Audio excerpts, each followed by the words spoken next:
Shalom everyone at once again for today's vlog, pag-aaralan naman natin ang infinitive to borrow. In Hebrew, lilvot. Present tense, borrow. For masculine, singular, love. Ani, love.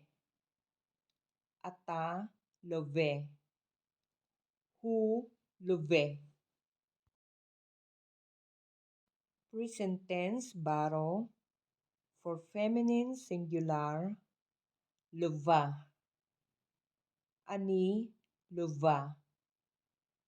At lova.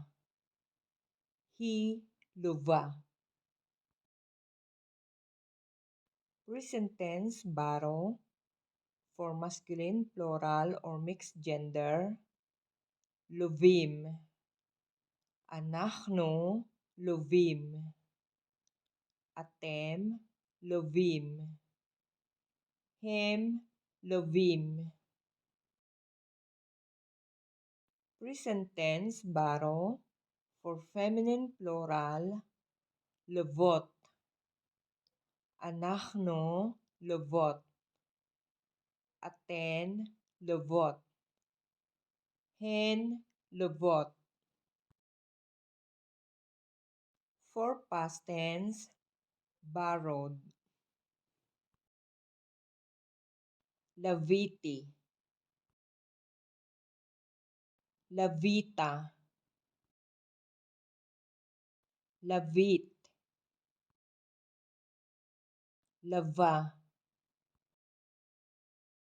Lavta. Lavinu. Lavitem. Laviten. Lavu. Lavu. For future tense, will borrow. Ani, LV. Ata, tilve. At, tilvi. Hu, yilve. He, tilve. Anachnu, nilve. Atem, tilvu. Aten, tilvina. Hem, yilvu. Hen, tilvina. Okay guys, this is the imperative. Imperative, borrow. For masculine, singular, leve. Imperative, borrow. For feminine, singular, levi. Imperative, borrow.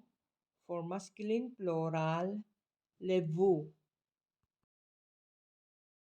Imperative, borrow. For feminine, plural, levena.